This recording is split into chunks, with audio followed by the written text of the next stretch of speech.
Bom dia! Aula de ciências hoje do nono ano, nós vamos falar sobre calor sensível e calor latente, tá? Eu vou pedir que vocês realizem os exercícios diversos número 6, questão 25 e questão 38. Esse conteúdo está no capítulo 3 da apostila, página 9 e 10. Vamos lá, gente.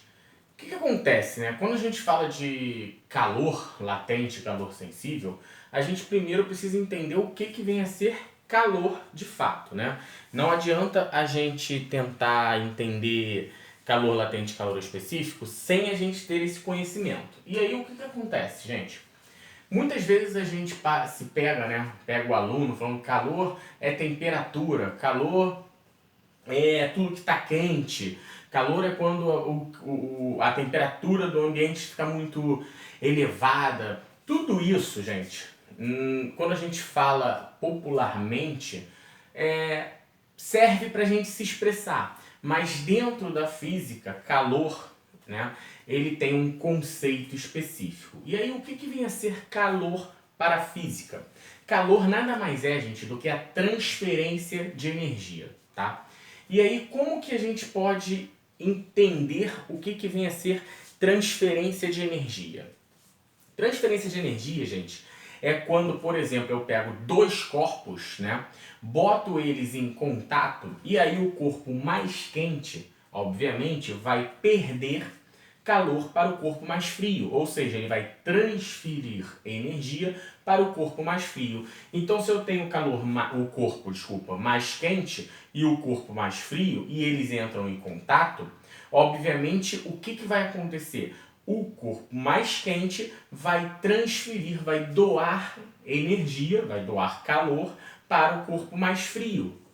E aí o que vai acontecer? Se esse corpo mais quente está doando calor, significa que ele vai esfriar, né? E o corpo mais frio que está recebendo calor, ele vai esquentar. Ou seja, calor nada mais é do que essa transferência de energia.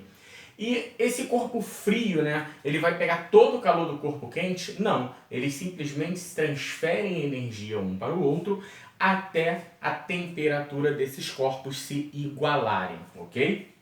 Então isso é muito importante que a gente entenda. Outro conceito é que existem algumas unidades de medidas internacionais, né? Para calor também, não tem uma exceção. E aí, qual era a unidade de medida internacional, né, a SI para calor? É Joule, ou seja, J, tá? Só que as pessoas, não só no Brasil, praticamente no globo terrestre todo, utilizam muito a unidade caloria. Então é muito comum a gente ver tantas calorias, tantas calorias por quilograma, enfim. Porém, a unidade oficial é Joule, beleza? Vamos lá. E aí, gente, o que seria a caloria, né? O que seria o Joule? Nada mais do que a energia, né? Aquela quantidade de calor que vai ter num corpo. E só para vocês terem uma ideia, uma noção de transferência, uma noção de como as coisas se esquentam, é que uma caloria ou um Joule, tá, equivale à quantidade necessária para elevar a temperatura em 1 grama de água. Água pura e numa pressão normal. O que é uma pressão normal? A pressão ao nível do mar, né? Então vamos lá. Eu preciso, tá, de 1 caloria ou um Joule para elevar a temperatura de determinado corpo de 1 grau Celsius, por exemplo, relacionado a 1 grama de água pura e ao nível do mar. Por que é importante a gente entender a água pura? Porque se ela tiver algumas substâncias químicas ali nela, ela pode alterar essa quantidade de caloria ou de Joule para elevar a sua temperatura. E por outro lado, se ela tiver uma pressão maior ou numa pressão menor, isso pode aumentar ou diminuir a quantidade de calorias, ok? Então, quanto maior a pressão, menos quilocaloria vai ser necessária. Quanto menor a pressão, mais quilocaloria vai ser necessária, ok? Mas isso não é importante, é só uma curiosidade. Então, repetindo, 1 quilocaloria equivale à quantidade necessária para elevar a temperatura de 1 grama de água pura sob a pressão normal, que é o nível do mar. E aí, isso vai levar em quê? Significa o quê? Que vai levar em 1 grau Celsius. Por exemplo, se um corpo está lá a 16 graus Celsius, vai levar para 17 graus Celsius, ok? Beleza. Sabendo desses conceitos, a gente pode já definir calor sensível e calor latente. Calor sensível, gente, é bem simples da gente compreender. Calor sensível é aquele que vai provocar apenas a variação de temperatura dos corpos, beleza? Então, qual é o calor sensível? Eu tenho um corpo A que estava com 15 graus Celsius e variou para 19 graus Celsius. O que é o calor sensível? É apenas aquela variação de temperatura. Qual foi? De 4 graus Celsius. De 15 para 19, 4 graus Celsius de variação.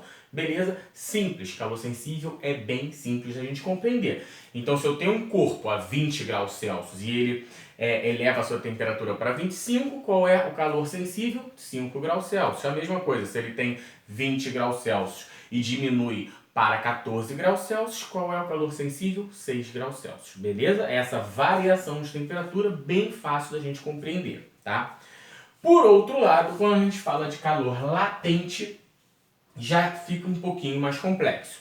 Porque o calor latente não é essa variação de temperatura, tá? Calor latente é sempre que ele vai provocar uma mudança na estrutura física da substância. O que isso significa?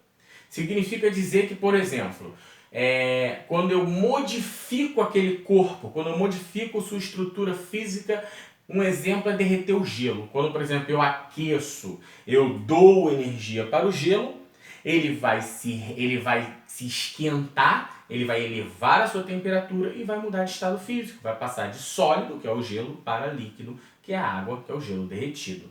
Ok? Conseguiram compreender? Então, um exemplo básico de calor sensível.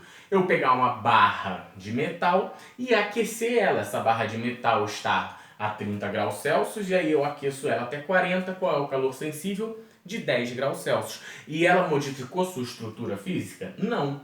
Ok? Porém, se eu pego essa mesma barra de metal e aqueço ela até que ela derreta, aí ela modificou a sua estrutura física. Aí já é calor latente. Ok? Espero que vocês tenham compreendido, tá? E aí, em cima disso, fica aqui o pedido da atividade devolutiva número 2, relacionado ao capítulo 3. Eu quero que vocês citem 5 exemplos de calor sensível e 5 exemplos de calor latente. De preferência, tá? De preferência não quero que vocês citem os exemplos que eu dei, do gelo e da barra de ferro. Pode citar qualquer outro. 5 de calor sensível e 5 de calor latente, beleza? Vamos continuar para finalizar a aula. Quando a gente fala de calor latente, a gente tem que saber determinar, né, qual é o valor desse calor latente. E aí existe uma formulazinha. Essa fórmula nada mais é do que Q igual a M vezes L. O que significa Q, o que significa M, o que significa L? Vamos tentar entender isso. Como é que a gente vai calcular essa quantidade de calor latente? Nada mais é, gente, do que... O calor latente, ele nada mais é do que determinado pelo produto da massa do corpo, tá? O produto da massa do corpo, ou seja, o peso da massa, ou a massa daquele... Qual é a massa em números, né, fixos daquele corpo, vezes, tá? Vezes o que a gente chama de transferência de fusão ou vaporização. O que é transferência de fusão ou vaporização? São 2 tipos de mudanças de estados físicos, né? E calor latente não tem que mudar o estado físico. Então, a fórmula que a gente vai utilizar para identificar o calor latente é Q igual, Q é o calor latente, igual a M, que é a massa, tá? É a massa do corpo que está ganhando ou perdendo calor, né? Vezes o quê? Vezes L. O que significa L? Significa justamente essa transferência do calor latente de fusão e vaporização. Ou seja, o quanto de calor eu tive ali para que aquele corpo modificasse de estrutura física. Aí eu tirando o produto de massa e dessa quantidade de calor de fusão e vaporização, eu consigo descobrir qual foi o calor latente. Beleza? Galera, A matéria não foi complicada, é bem simples, porém, como sempre, eu vou pedir, vai lá na apostila, faz um resumo, lê, que é muito mais fácil da gente fixar, ok? E fico aguardando a atividade devolutiva, repetindo, 5 exemplos de calor sensível e 5 exemplos de calor latente. Não pode ser nem o exemplo da barra de ferro e nem o do gelo derretido, ok? Muito obrigado, até a próxima, galera.